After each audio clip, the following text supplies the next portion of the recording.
रात्री अचानक लाईट गेल्या आणि बसेस का आल्या अशी शंका व्यक्त करत महाविकास आघाडीचे उमेदवार तानाजी सातपुते, वंचितचे विज्ञान माने अपक्ष उमेदवार जैनब पिरजादे, MIMचे डॉक्टर महेश कांबळे यांच्यासह कार्यकर्त्यांची मोठी गर्दी मतमोजणी केंद्रावर झाली होती। निवडणूक निर्णय अधिकारी दीपक शिंदे, तहसीलदार अपर्णा मोरे धुमाळ यांच्यासह पोलीस बंदोबस्त घटनास्थळी दाखल झाला होता। उमेदवार आणि प्रतिनिधींनी रात्री बसेस का आले याचं कारण निवडणूक निर्णय अधिकाऱ्यांना विचारला। यावेळी निवडणूक निर्णय अधिकारी दीपक शिंदे यांनी आलेल्या उमेदवारांना सीलबंद गोडाऊन सुरक्षा व्यवस्था याची माहिती दिली। कोणत्याही अफवांवर विश्वास ठेवू नये असं आवाहन निवडणूक निर्णय अधिकारी दीपक शिंदे यांनी केलं।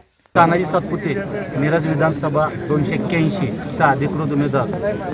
इथं मिरजमध्ये जी काय गोडाऊन आहेत त्या गोडाऊनमध्ये मशीन्स काल सगळ्या सील करून ठेवल्या होत्या, पण आत्ता काही थोड्या वेळापूर्वी इथं बसेस आले आत आहेत आणि काय तर आम्हाला सांगितलं इथं लाईट गेली ती 10 मिनटं आणि ज्या 10 मिनटाच्या लाईटीमध्ये त्यावेळेस तिथं काय झालं माहीत नाही, पण मशीन्स बाहेरून इथं शिफ्टिंगसाठी आणल्यात हे असं आम्हाला आत्ता माहिती पडलं। पण माझी एक विनंती आहे, आत्ता उद्याच्याला परवा दिवशी व्होट काउंटिंग आहे, तर जी काही संशयास्पद गोष्टी आहेत त्यांना हेच गोडाऊन आहे का? मिरज म्हणजे दुसरं मोठं गोडाऊन आहे जी काही तिथं ज्यावेळेस लोकसभेचं वगैरे तिथं मतदान होतं किंवा मोजणी होती त्या इथंच कशाला आणायच्या त्या मशीन्स? कारण ते 2 दिवसांनी पण आणू शकत होत्या किंवा 2 दिवस आधी पण आणू शकत होत्या, आजच का?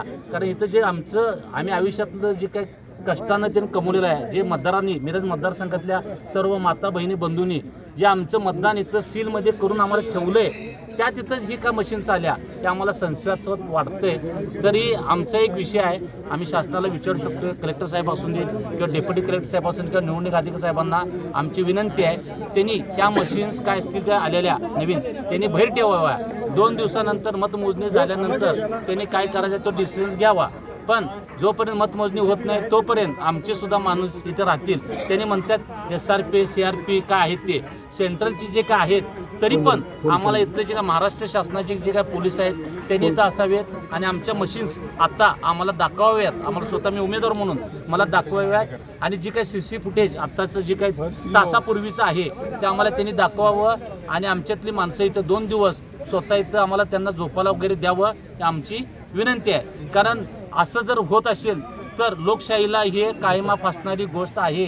आम्ही एवढं कष्ट करून जीवाचं रान करून आम्ही मतदारांकडून अक्षरशः विनंती करून आम्ही त्यांचे मत आमच्या झोळीत घेतोय आणि हे झोळीतलं मत जर असं होत असेल तर आमच्यावर अन्याय होईल यामध्ये आम्ही हात जोडून विनंती करतोय। आमचं जे काय आहे ते आमचं आम्हाला राहावं त्यासाठी आम्ही आज इथं आम्ही सगळं होऊन दे, आम्हाला शांततेत आम्हाला सर्व करायचं आहे ही आम्हाला विनंती आहे। तरी महाराष्ट्र शासनानं आम्हाला आमच्यावर दखल घ्यावी ही नम्र विनंती। जय हिंद। 281 मिरज विधानसभा मतदारसंघाचं स्ट्रॉंग रूम या ठिकाणी वैरण बाजार या ठिकाणी करण्यात आलेला आहे। काल मतदान प्रक्रिया पूर्ण झाल्यानंतर शांततेमध्ये मतदान प्रतिनिधी उमेदवार प्रतिनिधी मान्य ऑब्झर्व्हर साहेब सर्व पोलीस अधिकारी कर्मचारी यांच्या उपस्थितीमध्ये रात्री 2:30 वाजता ज्या पोल्ड EVM आहेत त्यांचं स्ट्रॉंग रूम सीलबंद करण्यात आलेलं आहे।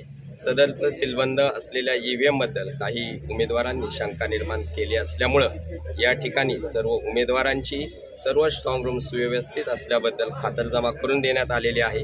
त्या सर्व व्यवस्थित असलेले स्ट्रॉंग रूम त्यांनी पाहिलेले आहेत, त्यांच्या मनामध्ये निर्माण जी झालेली शंका होती ती देखील दूर करण्यात आलेली आहे। आयोगाच्या सूचनांचं पालन करून या ठिकाणी स्ट्रॉंग रूमच्या ज्या EVMs आहेत त्या पुन्हा फक्त मतमोजणीच्या दिवशी सकाळी उमेदवार प्रतिनिधींच्या उपस्थितीतच खोलल्या जातील आणि त्याच्याबद्दल कुणीही शंका घेण्याचं काही कारण नाही। याच्यामध्ये मी निवडणूक निर्णय अधिकारी म्हणून सर्व उमेदवारांना हे आता आश्वस्त झालेलं आहे। त्यांची खात्री झाल्यामुळं ते या ठिकाणाहून आता जो थोडा मॉब गोळा झाला होता तो या ठिकाणाहून गेलेला आहे।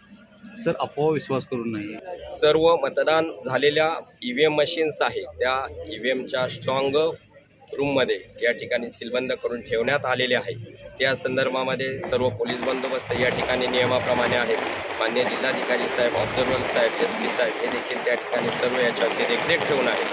त्यामुळे सर्व नागरिकांना माझी विनंती आहे या संदर्भामध्ये कोणत्याही अफवांवरती आपण विश्वास करू। दिवसभरातील घडामोडींचा आढावा घेण्यासाठी पाहत रहा N24 मराठी न्यूज चॅनल।